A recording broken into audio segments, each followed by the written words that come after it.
Schönen guten Morgen, Daniela. Ich freue mich. Ich bin mal wieder bei Meininger zu Gast, wieder in Berlin und heute im Humboldt-Haus. Ein schönes Haus, wo ich mich einmal mehr sehr jung fühle. Das macht ja ein bisschen auch das Meininger-Konzept aus. Kommen wir nachher noch drauf zu sprechen. Ja. Und du, Daniela, bist schon auch lange dabei hier im Unternehmen, ne? Ja, erstmal, herzlich willkommen. Vielen Danke. Dank, dass du da bist und ich freue mich heute auf den Austausch. Und ja, ich bin sehr, sehr lange schon bei Meininger. Ich hatte jetzt diese Woche mein Jubiläum. Bin jetzt genau seit 24 Jahren bei Meininger Und zählst immer noch, ja? Die und ich Jahre, bin ja? immer Jahr noch für Jahr? da, Gut. ja, und bin sehr glücklich darüber. Und ja, wie hat die ganze Reise begonnen? Da muss ich ein bisschen ausholen. Ich war so circa 17 Jahre alt und musste während der Schulzeit ein Praktikum machen und habe dann mich für die Hotellerie entschieden und irgendwann, dann habe ich mich halt in einem Hotel in Tiergarten beworben. Mhm. Und da lernte ich damals einer der Meininger Gründer kennen, der hatte damals studiert und hatte auch gejobbt. Ja, und so fing die ganze Reise an, Start in die Hotellerie und irgendwann war mein Praktikum vorbei und unsere Wege trennten sich, ja, und ich hatte während dann irgendwann meine Ausbildung gemacht als Hotelfachfrau und war dann auch hatte dann 'n festen Job und Jahre später, ich weiß gar nicht, 3, 4 Jahre Mhm. später, hatte ich dann irgendwann mal 'n Anruf bekommen von einer der Gründer und erzählte mir: „Hey Daniela, wie geht's dir? Lass mal treffen", ne? Okay. Und ich sage: „Okay, cool, ja, machen wir." Und wir haben uns getroffen in Moabit, in so 'nem Café und da erzählte er mir, dass er sich selbstständig machen möchte mit seinen Kumpels und er erzählte mir, das ist so 'n Hostel in der Meininger Straße und ob ich nicht Lust hätte, bei denen zu arbeiten. Dann dachte ich mir: „Okay, weiß nicht, Neugründung", war 'n bisschen skeptisch und Mhm. habe dann gesagt: „Na ja, vielen Dank für das Angebot" und hatte erst mal abgelehnt. Ja, und das war so um die 2000, ja, genau, 99 hatten die aufgemacht, so Anfang 2000, Anfang 2001, Mhm.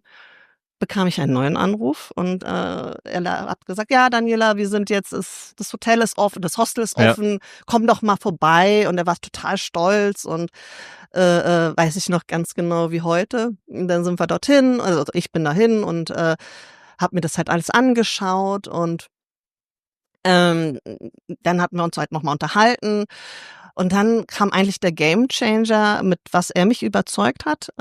Ich bin dann er fragte mich halt: „Daniela, sag mal, wo siehst du dich denn in 10 Jahren", ne? Und da habe ich gesagt: „Keine Ahnung, wo sollte ich mich mit Anfang 20 sehen", ne? Und dann meinte ich: „Ja, weiß nicht, vielleicht irgendwo in der Rezeption", hatte mir Mhm. damals keine Gedanken gemacht. Ja, auf jeden Fall meinte er: „Okay, frag mich mal die Frage." Okay. Und ich fragte ihn dann so: „Ja, wo siehst du dich denn in 10 Jahren?" Und er war total hatte seine Vision und Mission mit seinen Partnern und hat gesagt: „Na ja, ich sehe, dass Meininger ganz groß wird und dass Meininger überall in Europa vertreten wird", und erzählte mir das ganze Konzept. Und in diesem Gespräch er überzeugte mich davon und Mhm. ich dachte: „Krass, richtig clever und so was gibt es noch nicht aufm Markt." Und ja, und dann habe ich echt meinen Job dann gekündigt, bin dann zu Meininger und so fing das dann halt alles an. Und noch mal zurückzukommen zu dem der Start, das war wirklich 'n Hostel mit Etagendusche, WC. Ja, das war so 'n 200-Bettenhaus, 'n ganz altes, und dann war das halt so unterteilt auf Etagen, weiß ich noch, so 5 Mehrbettzimmer, und dann Mhm. hat das dann mal am Ende des Ganges ähm, paar Doppel und Einzelzimmer, und dann wurden die Schülergruppen, also es waren hauptsächlich Schülergruppen, die Ja. wir da beherbergt haben. Das war so die Anfangszeit und dann war das halt, die nächste Etage war für Frauen, die nächste wieder für Okay. Männer, und dann war das halt wirklich auf Etagen aufgeteilt und sehr spannend. Heute hat ja Meininger 36 Hotels, Ist in ganz Europa präsent, ja? genau, Also, die und in Vision ganz wurde wahr. in 26 Städten, Mhm. ne? Und wir haben jetzt auch in der Pipeline ganz viele Eröffnungen. Jetzt auch Ende des Jahres haben wir Barcelona und auch im nächsten Jahr haben wir Edinburgh und Tel Aviv, Kiel und auch Straßburg in der Pipeline. Und ich bin unheimlich stolz, wenn man sich halt jetzt nochmal zurückschaut, wo die Reise begann. Und heute bin ich hier mit 6 Hotels in Berlin und total stolz drauf. Ja, also 6 Hotels, die du heute verantwortest in Genau, Berlin. richtig. Herzlichen Glückwunsch auf jeden Fall an der Stelle nochmal für auch die persönliche Reise, Karriere, ganz klar, Ja. die du da zurückgelegt hast. Mhm. Ja. Wie hat sich denn die Rolle so entwickelt? Also von der sehr bescheidenen Haltung damals, no, ich sehe mich mal in der Rezeption vielleicht irgendwo im Hotel, bis jetzt zu einer Persönlichkeit, die 6 Hotels und ganz viele Mitarbeiter mitverantwortet. Ja, das war auf jeden Fall, hat sich meine Ging Rolle... das so in großen Schritten oder wirklich peu à peu, wie man es auch nicht anders eigentlich erwarten kann? Aber man ist irgendwie da total reingewachsen, ne? Also man muss ja auch vorstellen, das war ein Hostel und wir waren eine Handvoll Leute und also wirklich ein ganz kleiner Kreis. Ganz kleiner Kreis. Wir hatten, damals hat ja auch jeder alles gemacht, ja. Das war halt so, Montag war so ein typischer Anreisetag. Das weiß ich auch heute noch, da war das so das Ziel, wir müssen heute alle Gruppen einchecken. Wir hatten immer so 10 bis 12 Gruppen. Und was uns auch so besonders gemacht hat und warum auch Meininger, glaube ich, so erfolgreich war, wir hatten halt als erstes Hostel, Hotel, Gruppe einen kostenlosen Gepäckabholservice. Das bedeutet, die Schülerklassen sind dann alle zum Bahnhof gefahren und das war damals noch der Zoologische Garten hier in Berlin. Und dann hatten wir so einen Kastenwagen, so einen Jumper. Und dann bin ich montags immer los mit diesem großen Auto und hatte dann quasi eine Liste. Ich wusste, um 12:30 Uhr kommt die Gruppe aus Stuttgart, die nächste Gruppe aus Köln. Wir hatten hauptsächlich deutsche Gruppen. Aber einen Führerschein hast du dafür gehabt? Oder? Ja. Damals konnte ich habe immer noch den Führerschein, kann die ganz großen Tonner fahren.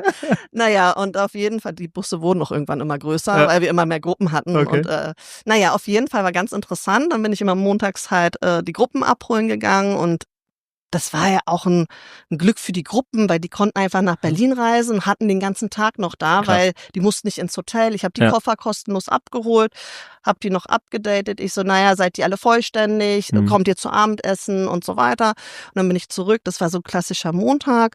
So Dienstag, Mittwoch, Donnerstag war es dann eher so, Daniela, helf mal mit beim Frühstück. Da musste man erstmal diese 200 Schüler da abfertigen.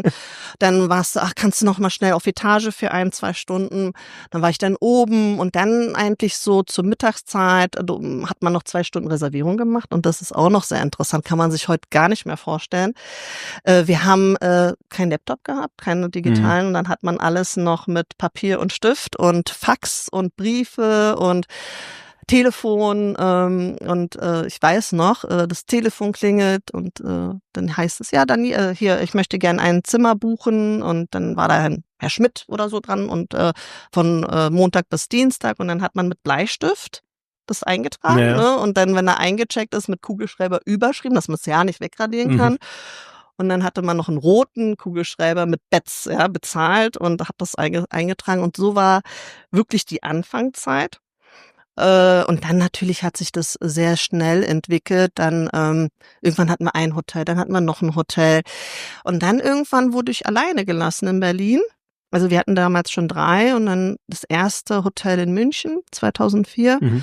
Da waren die Chefs dann dort und haben da aufgemacht und dann hat sich nochmal meine Rolle verändert, weil ich die ganze Verantwortung hatte. Ich musste dann Geld zur Bank bringen, die Verträge. Also man hat unheimlich viel Verantwortung bekommen und man war ja auch unheimlich jung. Ne? Und ich glaube heute, man hat einfach alles Learning per Doing. Ja, und das ist, denke ich, war sehr herausfordernd und wie gesagt, und heute bin ich hier. Aber die Verantwortung hat dich einfach auch nach vorne gebracht, ne? Ja, also die Verantwortung, die Herausforderung, ne? Die Herausforderung ist ja auch immer so da, dass man sagt, okay, schaffe ich es jetzt? Schaffe ich es Wenn ich jetzt? es schaffe, bist du umso stärker. Umso und stärker. fühlt Ich sich meine, wieder für da die ist so ein nächste. junges Mädel, Ja. ja, und macht da irgendwie Deals mit Mhm. Housekeeping-Firmen Mhm. und Linnen und auch kümmert sich eigentlich um alles, alles, ja. so ob es ein eigenes Hotel ist. Genau. Und die Jungs konnten sich halt auf mich, und wir waren eine kleine Gruppe, wir Mhm. konnten sich halt 100% auf uns verlassen. Und das war schon eine Herausforderung für mich, aber auch dann die größte Herausforderung bei Meininger war, glaube ich, dann der Verkauf. Okay. Ja, der Verkauf, ja, du hattest deine gewohnte Umgebung, ne, deine irgendwie, ja, mit denen du zusammengearbeitet hast, und auf einmal hattest du ein englisches Unternehmen da. Die Sprache änderte sich, Mhm. ne? Das war auf einmal alles in Englisch. Also mit dem Sprung ins Ausland dann auch mal, oder? Genau, Ja. auch, und dann, wie gesagt, die 3 Jungs haben's dann ja irgendwann verkauft, ne? Ja, Die, okay.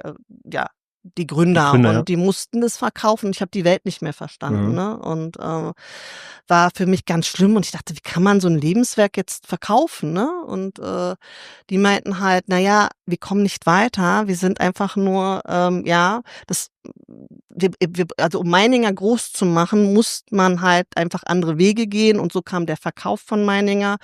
Und wir haben halt dann ein neues Portfolio, neue Chefs, Mhm. neue Investor, und so wechselte sich das schon für mich, und das war für mich schon eine Herausforderung mit dem ganzen Headquarter, mit den ganzen Mhm. neuen Menschen, und vorher haben Die wir auch dann gar nicht mehr so vor Ort waren, also die man nicht persönlich dann genau, wahrscheinlich zum Großteil genau. getroffen hat, Und ja. einfach auch Verantwortung abgeben, ne? Weil Mhm. dann hat man auf einmal ein Headquarter mit Mhm. 200 Leuten, und auf jeder hat seine Ja. Verantwortungsbereiche, und dann denkt man sich: „Okay, für was bin ich jetzt noch verantwortlich", ne? Wenn man alles halt auf einmal abgeben muss. Absolut. Und es war schon alles sehr anstrengend, herausfordernd, aber immer noch sehr spannend, und es macht immer noch sehr viel Spaß, und man lernt unheimlich viel, ne? Mhm. Also, ich bin total, also, ich denke, das war die beste Entscheidung damals, und dass sie das verkauft haben, weil sonst wären wir nicht da, wo wir heute Ja. sind. Ja. Und nachdem du alle Bereiche kennengelernt hast und von Grund auf aufgebaut eigentlich hast, Mhm, ne, ist mhm, jetzt ja natürlich auch eine Rolle, tagtäglich eben alles Gelernte weiterzugeben. Die mhm. Magda haben wir gerade kennengelernt Genau, oder ich kennengelernt ja, und ja. jetzt hier das Haus im Humboldt-Haus eben Mhm. verantwortet als Hotel. Wie sagt der Manager wahrscheinlich, ne? Managerin. Ja, dieses jetzt Magda ist die Mhm. Hotelmanagerin hier, genau. Sie hat auch schon viele Abteilungen durchleben, und jetzt ist neu, seit November hat sie das Haus übernommen, und ja, macht Würdest du jetzt schon sagen, dass die Kultur sich dann, die Unternehmenskultur über die Jahre, über die 24 Jahre schon auch so einfach immer auch mitentwickelt hat, ne? ja, Verändert ja nicht, aber genau, einfach genau. Also die auch erwachsen geworden, ja? Genau, die Firmenkultur hat sich natürlich also die Firmenkultur ist geblieben, Mhm, ja. okay. Also auf jeden Fall finde ich, dass es familiär ist, Mhm. dass der Spirit, dass einfach auch die Gästestruktur, und also das ist schon alles geblieben. Es hat sich grundsätzlich nicht verändert, und Das ist schön zu hören. ja, ja, auch Ja. unsere Mission ist ja, Unternehmerisch einfach auch genau, unsere in Mission der ist ja Denke. auch divers, ja, Mhm. so wie unsere Gäste.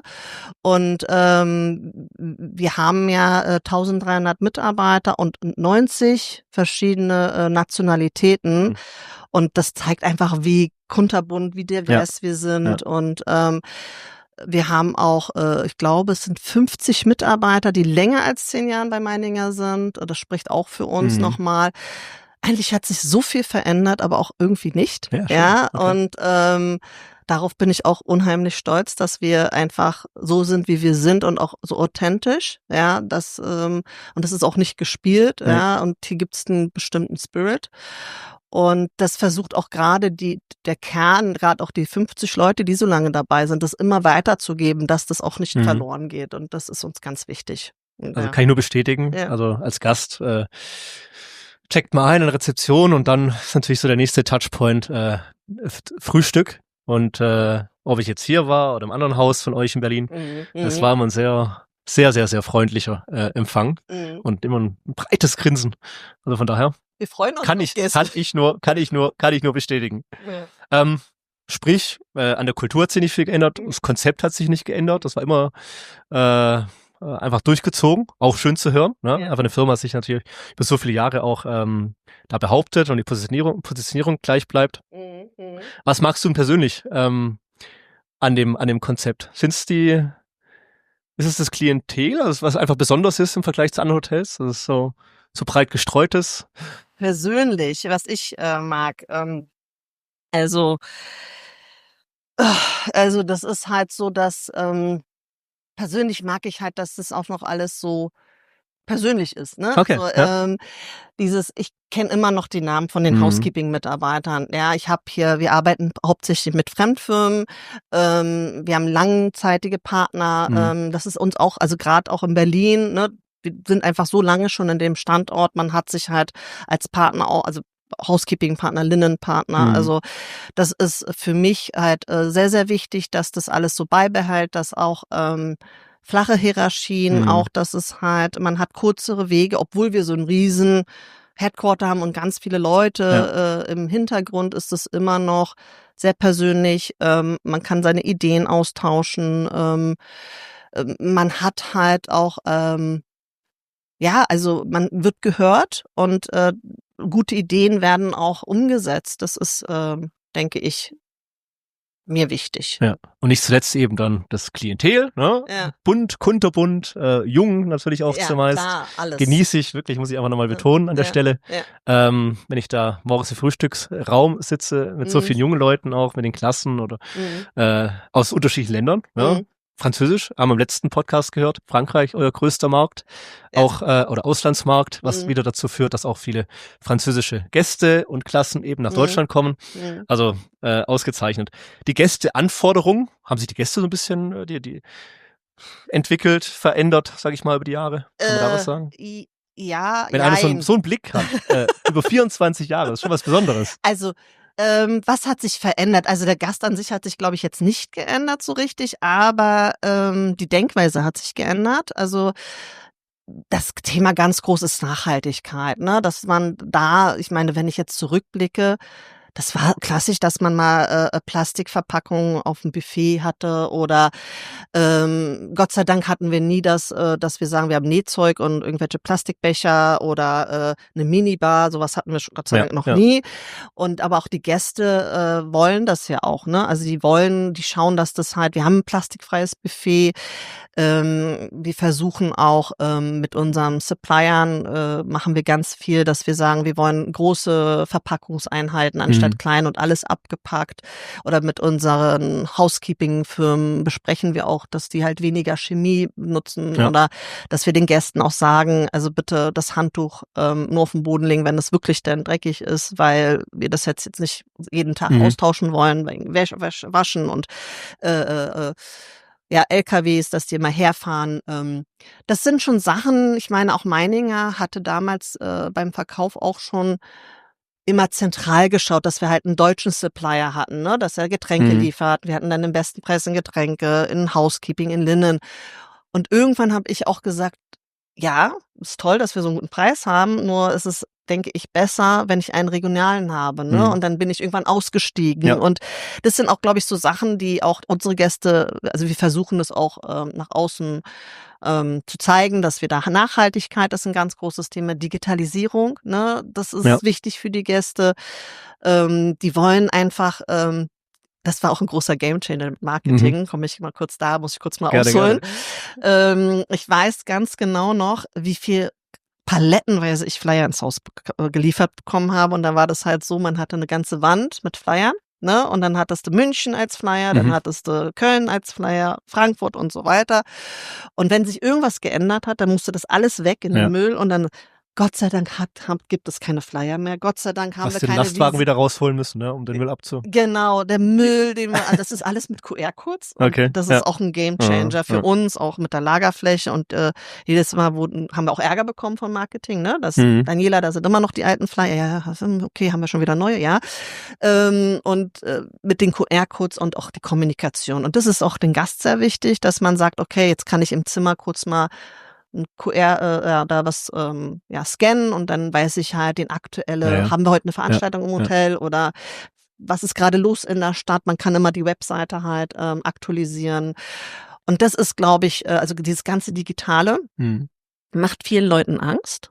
Ähm, Ich denke, dass das auf der einen Seite kommen wir wieder zurück also Deutschland, also generell ist ja alles sehr bürokratisch geworden und ich glaube, der ganze Check-in ist nicht mehr so authentisch, wie er mal war. Und das hat sich verändert. Man ist irgendwie hier noch Meldegesetz und da das noch ausführen und jedes und also viel Ablenkung. Viel Ablenkung und man kann sich gar nicht mehr um den Gast kümmern. Hier City-Tax und weiß ich nicht, was es alles gibt und dann irgendwie 10 Minuten vorbei. Ich finde es super, dass die Zukunft Online-Check-in und vielleicht sogar ein QR-Code gleich aufs Zimmer. Ja. Dann kann man sich wieder mit dem Gast unterhalten. Was möchten Sie machen?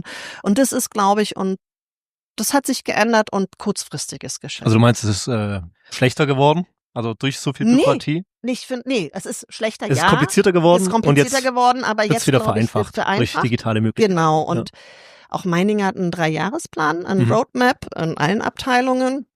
Vor allen Dingen auch in der IT. Die haben, glaube ich, die größte Challenge gerade zu bewältigen. Und da ist es auch so, ich meine, Meininger ist ja auch gewachsen. Wir sind von Kinderschuhen in die Erwachsenenschuhe und da ist es auch so, ich habe gefühlte 30 Tools, die ich gerade bedienen muss. Und irgendwann verliert man auch den Überblick und das ist halt gerade Meininger ganz groß dran, das alles ins ein Tool wenige Tools, sage ich jetzt mal, um halt das dem Team einfacher zu machen vor Ort, dem Gast einen schönen Aufenthalt, dass wir mehr Events machen. Früher haben wir auch Kochevents haben wir gemacht und einfach mit den Gästen gebastelt. Machen wir immer noch, aber ich würde mir das wieder wünschen, das mehr zu machen. Und was hat sich noch so geändert? Kurzfristiges Geschäft. Also das Wetter ist toll. Wir fahren nach Berlin. Es ist ein Fußballspiel. Hertha Stuttgart. Dann kommen die Erstmal nicht. Nein, das war nicht. Okay. Bald mal wieder. Stimmt. Stimmt, die fliegen nicht in der gleichen Liga, ne? Nee, egal, Freundschaftsspiel. Aber einfach Konzerte, ja. Und man sieht halt einfach, der Trend geht dahin. Spontaner Reisen. Da konnte ich schon früher eine Longtime-Planung machen mit Staff, mit den Lieferanten. Und da fragt dann mich, Daniela, was ist dann jetzt? Das ist jetzt ein bisschen kurzfristiger. Aber ich sag immer, entspannt euch, Leute, wir werden sowieso wieder ausgebucht. Ja. Also immer planen, dass wir voll sind. Also immer voll, immer Kühlschrank voll. Immer voll. Keine Panik. Ja. Wenn ich gerade so ein bisschen überlege, du hast vorher gesagt, große Verpackungseinheiten. Das müsste am Ende ja auch dazu Vollauslastung hier immer nahezu dazu führen, dass auch der ökologische Fußabdruck eigentlich pro Gast super niedrig ist im Vergleich eben zu anderen Hotelkonzepten, wo eben entsprechend absolut kleinere Packungen sind, weniger Leute einfach zu Gast sind. Ja. Also wir versuchen, wie gesagt, also automatisch Awareness, also wir haben ja auch eine Abteilung, die Silvia kümmert sich drum und sie machen eine Aufklärung, also die macht das super, dass wir halt alle darauf achten. Wir haben auch einen M-Day in der Meininger Gruppe, da ist so ein also da werden alle Mitarbeiter einmal im Jahr eingeladen auf ein Portfolio und da erzählt halt Meininger, was wir für Projekte haben. Schön. Und da ist Nachhaltigkeit ganz oben mit auf unserer Liste. Wir müssen erstmal die Gesellschaft dahin kriegen, auch uns. Natürlich ist es nicht immer alles einfach, aber wir optimieren fast täglich. Ja, es ist jetzt egal, ob der Wäschelieferant früher jeden Tag angeliefert hat und jetzt ist es vielleicht nur noch anstatt 5 Tage die Woche nur noch 3-mal die Woche, weil man halt versucht hat, Lagerfläche. Also es sind so kleine Gamechanger oder von Mülltonnen, die wir auch täglich abgeholt haben, bei 800 Gästen pro Haus, ist das halt einfach eine Logistik, dass man gesagt, okay, Müllpresse, muss der denn jetzt jeden Tag durch die Stadt karren? Okay. Also es sind viele, viele Kleinigkeiten, die das große Ganze, wir sind noch nicht da, wo wir hinwollen, ja, klar, aber wir sind auf jeden Fall auf dem Weg und alle haben es verstanden und das ist, glaube ich, auch gerade in Facility Management, da ist auch ganz viel passiert mit unseren Lampen, die alle ausgetauscht worden sind und auch, also ganz viele andere Sachen. Einfach auch dieses ganze Lichtsystem, man geht in einen Raum und dann geht es auch mit ganz viel Zeitschaltuhren und so. Das war damals, wir haben Licht angelassen. Ja, in der Meininger Straße. Genau, aber Dauerlicht. Aber das ist ja das Unternehmertum. Man muss mal beginnen mit einer Idee und ist doch nicht alles von heute auf morgen perfekt. Genau, das zeichnet ja einfach auch Unternehmertum aus. Super. Da vielleicht nochmal kurz, du hast den QR-Code angesprochen. aber auch Kochevents, die ihr früher gemacht habt. Ja. Unten habe ich den QR-Code in der Rezeption natürlich auch gleich ausprobiert. Ja. Der führt dann zu verschiedenen Angeboten, Services. Mhm. Gibt's da noch mal so ein Service oder Kochevent ist es vielleicht, wo du sagst, ja, das sollte wirklich bald in Zukunft mal wieder angeboten werden im Gast? Auf jeden Fall. Also wir machen das, wenn wir eine coole Gästeküche, also wir haben immer coole Gästeküchen. Ich wollte jetzt nicht sagen, dass die nur cool, aber die Größe macht's ja, manche sind einfach zu klein um ein Event, dann stehen da irgendwie 10 Leute hintereinander anstatt ja, aber wir haben jetzt die neuen Küchen, das ist uns in der Operations sehr wichtig, dass wir halt große Kochflächen haben, viele Sitzmöglichkeiten und dass wir sagen, ey, lasst uns heute zusammen, weiß nicht, Spaghettis kochen und dann gehen die Leute einkaufen, der eine macht den Kuchen, der andere macht den Salat und das haben wir früher öfters gemacht, ja. Deswegen meine ich ja, das ist ja auch Ressourcen. Ich meine, Meininger ist ja auch ein Wirtschaftsunternehmen und wir müssen ja auch, die Gäste, die zu uns kommen, wollen ja auch im besten Lage, besten Preis. Haben wir hier, haben wir oft, haben wir überall, glaube ich, bei Meininger. Aber ich zahle auch die Miete oder wir zahlen die Miete genauso wie die 5-Sterne-Hotel nebenan. Aber der Gast ist natürlich, wir versuchen halt den Best Price zu geben. Und wir müssen immer gucken, wie kriegen wir das hin, auch mit dem Stuff. Ne? Ich kann jetzt nicht da einfach mal 10 Leute mehr einstellen, um Kochevents zu machen. Ich muss das auch immer innerhalb meines Budgets und auch, wir haben eine Kalkulation. Und das ist immer schwierig. Und deswegen meine ich, wenn die digitale Welt halt, also dieses alles einfacher wird mit einem Check-in und also dieses boring Stuff. Dann haben die Gastgeber wieder Zeit für den Gast. Zeit für den Gast. Das ist das, was ich glaube, einfach der Trend, an dem alle da zusammen in Zukunft in der Hotellerie auch arbeiten müssen. Wir haben auch spannende Projekte jetzt abends, dass man sagt, okay, da kommt ein DJ, der macht da ein bisschen Musik und wir hatten jetzt auch mehrere Events, Tattoo-Events. Ne? Und dann haben wir auch einen Kooperationspartner, der dann halt seinen Tisch aufstellt und da Tattoos macht und so. Also weiß nicht, Fußball-Events, das ist schon wieder, man möchte wieder mehr Atmosphäre. Schön. Also nach der ganzen Corona-Geschichte war das auch einfach alles eingeschlafen und das wieder erstmal alles wieder aufzubauen, dauert alles. Aber wir sind jetzt mit einer Planung, wir haben ja auch unser Eventskalender, was wir halt mit Marketing auch sharen und das auch publish machen und verschiedene Events, die wir dann auch anbieten. Super. Sollen wir ein bisschen hier aufs Humboldt-Haus zu sprechen kommen? Ja. Ich habe hier ein tolles Zimmer bekommen von euch. Das ist ja schlossartig. Hat ein Zwischengeschoss hier oben. Da sitzt gerade mein kleiner Sohn und schielt runter. Okay. Und wenn man da oben so liegt, hat man ja ein riesen Fenster. Deswegen ein Schlossfenster eigentlich mit 2 großen Vorhängen. Ja. Also schon was Besonderes hier. Ja, ne? Also das Haus ist auch was Besonderes. Wir sind hier mitten in der Oranienburger Straße. Hier hat auch mal der Alexander von Humboldt gelebt. Ich glaube, das war 1853 war er hier bis zu seinem Tod. Er hat auch unten, also der ist ja Naturforscher und hat da auch unten seine Bibliothek und irgendwann sind wir als Mieter hier rein vor 14 Jahren und haben gedacht, wow, was für eine Geschichte hier hinter. Und das ist auch, wenn man hier am Gebäude steht, am Altbau, da ist auch eine Riesentafel. Also ist jetzt alles richtig. Und das Haus hat natürlich das Design und auch die Geschichte haben wir auch versucht das wiederzuspiegeln im Haus vom Alexander von Humboldt, was er dann gemacht hat. Und zu dem Haus würde ich gerne erzählen. Das muss man sich so vorstellen, das sind 2 Altbauten, die zusammen sind, das Hotel. Man hat unten halt, wenn man rechts reinkommt, die Rezeption und dann sind halt die Zimmer oben und dann gibt's auf jeder Etage einen Durchbruch zum nächsten Gebäude. Und das ist so interessant. Und auch zu die Galeriezimmer zu kommen, jedes Zimmer ist unterschiedlich, ist halt ein Altbau und nicht dieses klassische Copy-Paste-Zimmer, wie man das in den anderen Hotels hat, ne, in Neubauten. Es hat dieses Charme, hohe Decken, man kann kreativ sein, wie man auch, also die Designer können kreativ sein und in diesem Zimmer, weil es relativ schmal ist, hat man sich überlegt, okay, eine tolle Deckenhöhe und hat man sich halt überlegt, hier ein Galeriezimmer zu machen. Dann hat man halt die Toilette, Dusche hier unten und oben darüber halt das Podest mit den Betten. Wir haben sogar ein Zimmer mit 3 Stockbetten. Okay. Ja, das ist halt auch in der Wand eingebaut, auch vom Tischler, ganz schick. Und die gerade Familien und Schülergruppen finden das total spannend, ne? Da wie im Baum, wie sagt man, in so einem Baumhaus, hoch zu klettern. Deswegen macht das halt das Haus so besonders. Und jetzt ist es so, dass wir hier eine riesen Renovierung, also das Zimmer wurde schon renoviert. Wir haben jetzt hier ein bisschen Baustelle im Haus, aber wir sind fast fertig mit den Zimmern. Ich glaube, so noch 3-4 Wochen und dann sind wir hier durch. Und dann haben wir ein ganz, ganz neues, tolles Projekt ganz unten. Wir haben vor 3-4 Jahren einen Anruf bekommen vom Eigentümer und er hat uns gefragt, ob wir nicht unten gab es ein Restaurant, das hieß der Aufsturz und hat uns gefragt, das Aufsturz macht jetzt zu und der Vermieter wollte es an uns vermieten und wir haben gesagt, na klar, ne, dann könnte man halt unten noch einen Durchbruch machen zwischen der Rezeption und dem Restaurant.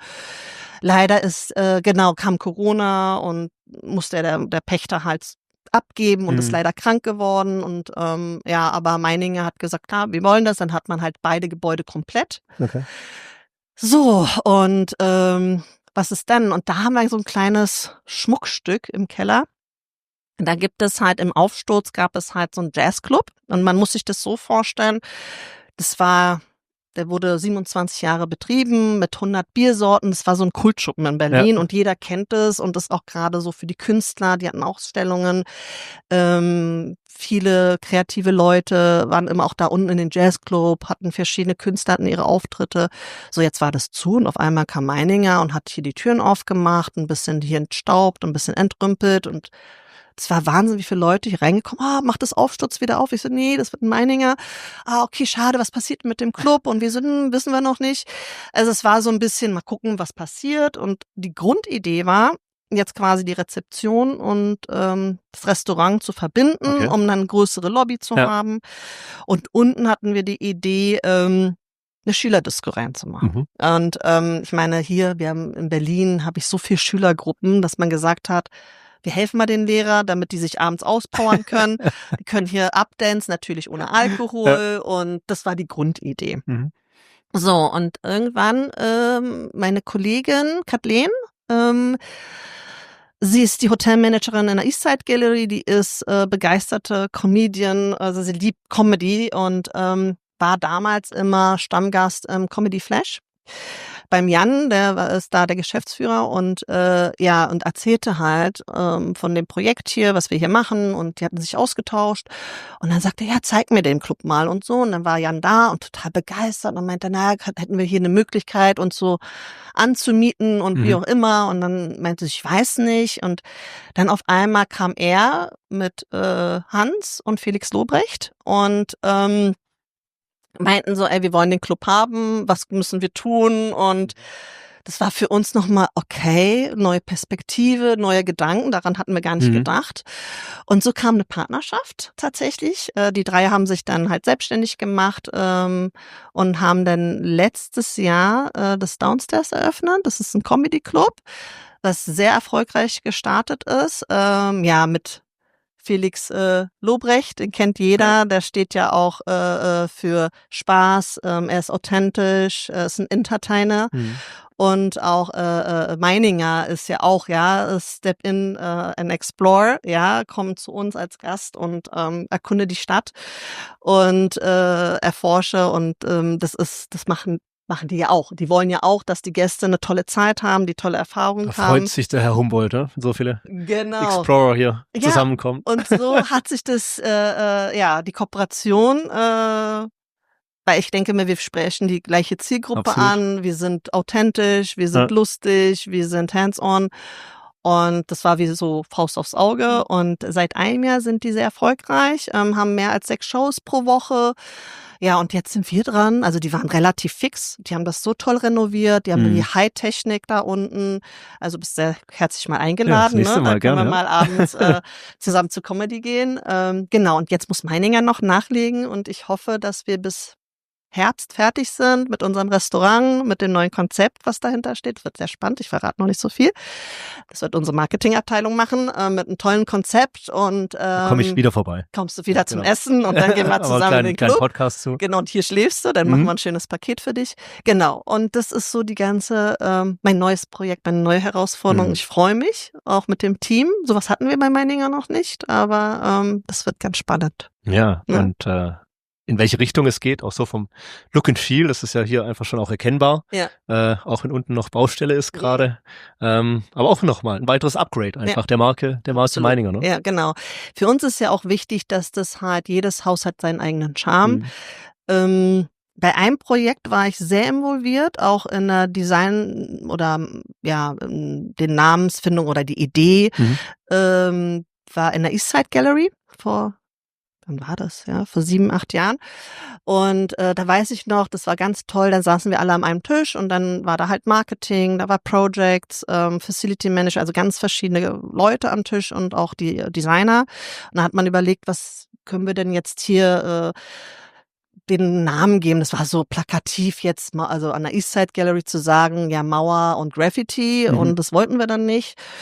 Und dann gab es so einen kleinen Workshop und da kam eine ganz tolle Sache raus, Come Together, Be United, weil der Mauerfall war ja dann und die Menschen sind ja dann zusammengekommen und das Thema im Hotel ist, also die Designerin hat es sich dann so vorgestellt, also wenn du mal in die Eastside Gallery ist, musst du drauf achten, jetzt wirst du wahrscheinlich, die Tische, du hast keine klassische Rezeption, du hast halt Hochtische, die aneinander stehen und auch eine Lichterkette und das zieht sich durch die ganzen Räume, also du hast halt quasi, und das kam dadurch, dass man gesagt hat, wir sitzen alle gemeinsam, egal ob es jetzt die Familie ist, die Schulgruppe, wir sitzen alle an einem Tisch und das zieht sich quasi durch die beiden, den Frühstückraum bis zur Gästeküche. Also auch das Konzept ist wieder sehr individuell, sehr kreativ, aber auch total auf den Punkt und das ist halt nicht so dieses Plakative, ich mach mal jetzt die Mauer und die Graffiti.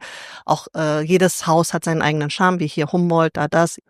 Und das macht, glaube ich, Meininger ganz gut, um einfach auch dieses Authentische nicht zu verlieren, diese Copy-Paste Hotelketten wollen wir nicht sein. Wir sind so divers und anders als andere und ich glaube, das kriegen wir hin. Jetzt haben wir ja schon erfahren, wie das sich bei dir alles so auch persönlich aufgebaut hat. Durchs einfach Tun, durch die Herausforderungen, die einem gestellt worden sind. Manchmal stellt mir so ein bisschen die Frage, was wäre der Ratschlag für dein jüngeres Ich? Den wirst du wahrscheinlich täglich geben, weil du ja viele junge Leute im Team hast, die bei dir lernen, ja. Aber was ist so ein bisschen, auf was kommt's an? Auf was kommt's an? Um auch am Ende zufrieden zu sein, ne? In der Arbeit. Viele teilen es ja heute auf, immer in Freizeit, Privat und Arbeit. Aber irgendwo. Ja, also ich glaube, dass man geduldig sein sollte. Heute ist alles so schnelllebig.